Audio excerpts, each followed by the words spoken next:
Yo, what's up bro? Balik lagi di Uki Kevin bersama saya tentunya Uki. Di video kali ini aku membahas kasusnya final lagi guys, kelanjutannya. Dan ini ada sebuah video yang mungkin kalian patut pantengin sampai selesai guys ya. Yuk kita lihat dan kemudian baru kita berkomentar. Yuk kita target ya. Setelah Nyai Widya bongkar masalah kasus Vina itu berawal dari Ibtu Rudiana soal penangkapan yang namanya narkep satu kapal jenis bubuk pada tahun 2016. Banyak orang yang memanggil-manggil Rukiah, entah memanggil apa itu. Pokoknya pura-pura kesurupan. Bilang agar channelnya rame bro. Pokoknya dia bilang dimulai dari Ibtu Rudiana menyembunyikan sesuatu. Baru terkuak gitu setelah cuap-cuap saya. Iya dah. Besok siapa lagi yang akan memanggil jin Korila yang ada kesurupan lah. Bilang kalau Ibtu Rudiana itu memang ada terlibat kasus masalah penangkapan awak kapal yang isi sibu-sibu pada 2016 lalu. Ini kalau nggak salah namanya Ibu Widya ya. Dia tidak mempercayai kalau si Linda ini kerasukan, dan itu ada sebuah apa ya, kayak kong kali kong gitu antara Linda dengan bapaknya almarhum Eki guys. Ini menurut pendapat ini ya Ibu Widya ini. Saya udah bilang. Dan menurut pendapat beliau juga mungkin kasus ini ada hubungannya dengan bubuk-bubuk kita tadi ya, bubuk-bubuk. Panggil tuh Kapolres pada tahun 2016 lalu. Panggil semua pejabat-pejabat, bupati, wali bupati, wakilnya, dan sebagainya pada tahun 2016 lalu. Emang mereka nggak terlibat di dalam penjualan tersebut? Disembunyikan kemana satu kapal itu?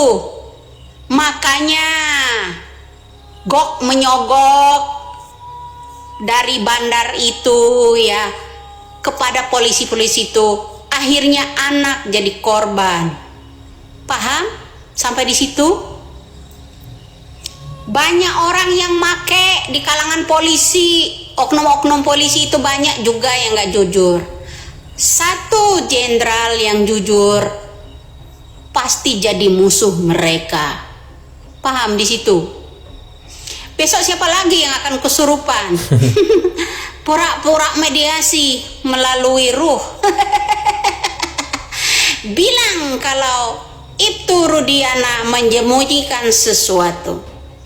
Saya kan udah bilang, Bapak Ibtu, nggak cukup anak saja jadi korban sebagai tumbalnya. Pak, tolonglah. Meskipun Bapak itu besok di penjara, bersuaralah Pak. Lebih baik jujur. Bersuaralah. Saya nggak bisa dibohongi begitu aja. Bersuaralah demi negara ini. Jangan melindungi jenderal.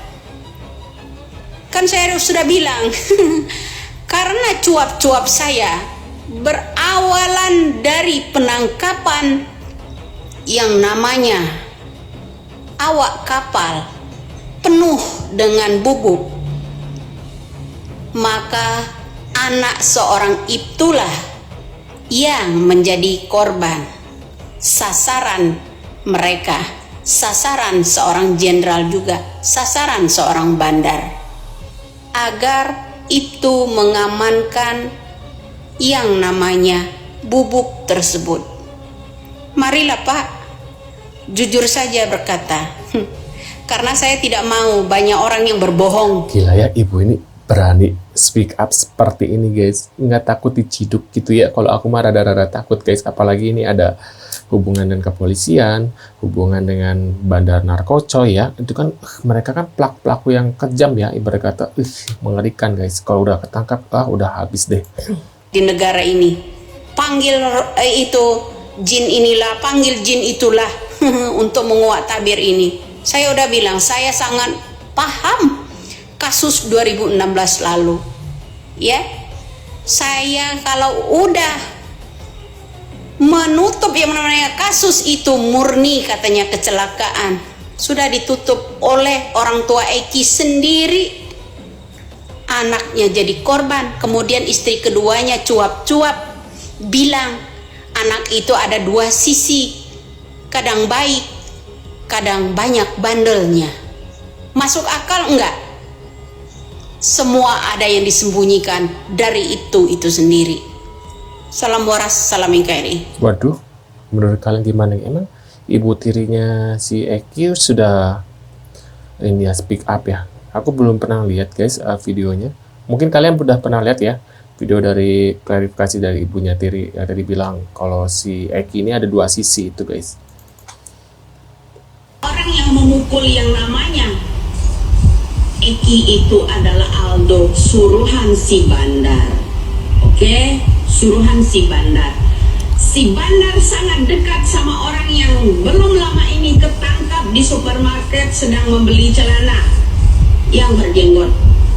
Kalian perhatikan, saya memperhatikan itu ya. Setiap ada postingan di media sosial ini, selalu ada orang itu di depan pakai kamera. Orang yang berjenggot itu. Itulah salah satu orang kuncinya. Saya bukan fitnah. Ya, saya bukan fitnah itu ya. Salah satu kuncinya adalah orang yang berjenggot itu. Mari, Polri jangan tuli, kejaksaan jangan tuli, tolong orang itu diinterogasi. Dialah tahu kunci yang namanya seorang bandar yang membayar anak-anak itu, termasuk yang namanya salah satu Aldo pada malam hari itu ya. Itu kejadiannya bukan di jembatan itu ya, tapi di tempat lain. Diseretnya baru ke sana. Ya, itu sebenarnya dilakukan di tempat lain. Itulah pelakunya adalah Aldo. Kalau menurut ini ya, tempat kejadian itu kayak yang di belakang itu kayak bukan tempatnya deh guys. Karena kan aku nggak tahu lihat dari tempatnya kayaknya bukan di situ tempat eksekusinya deh. Mungkin di tempat kayak gudang yang tertutup, benar-benar tertutup. Biasanya kalau kayak gitu nggak mungkin di tempat seperti itu guys. Apalagi itu deket perumahan orang-orang ya, bisa apa ya, bisa banyak, walaupun sepi tetap aja sih agak-agak rawan, takut ada orang yang lewat gitu, ada ya nggak itu sih. Menurut aku ada sebuah gudang yang dimana bisa dikunci gitu ya guys ya. Mungkin di situ eksekusinya baru diseret setelah selesai baru disimpan di flyover sana gitu ya guys ya. Menurut pendapat kalian gimana nih guys ya? Entah, feeling aku bukan di situ lokasi sebenarnya guys. Yang di belakang itu loh, di belakang rumah yang apa sih, rumah bukan rumah sih ya, belakang rumah yang tanah yang sepi itu loh. Menurut aku bukan di situ sih eksekusinya. Ini dari Bojorka ya. Ini Egiria Prayoga, sosnya lihat sepatunya sama ketika ada di lokasi kejadian, di sepatunya sama guys. Wow ya, kejadian maksudnya pas ditemukan mayat jenazahnya dari Eki dan Vina ini sepatunya sama dengan foto ini guys. Menurut pendapat kalian gimana nih guys ya? Tulis di kolom komentar. Waduh, runyam banget kasus ini. Menurut kalian gimana? Apakah pernyataan dari Widya, Ibu Widya ini bisa solid? Apa benar gitu kah? Apakah ini hanya fitnah atau gimana? Tulis di kolom komentar. Terima kasih sudah mampir dan jangan lupa bantu subscribe Uki Kelvin dan sampai jumpa di video selanjutnya. See you guys.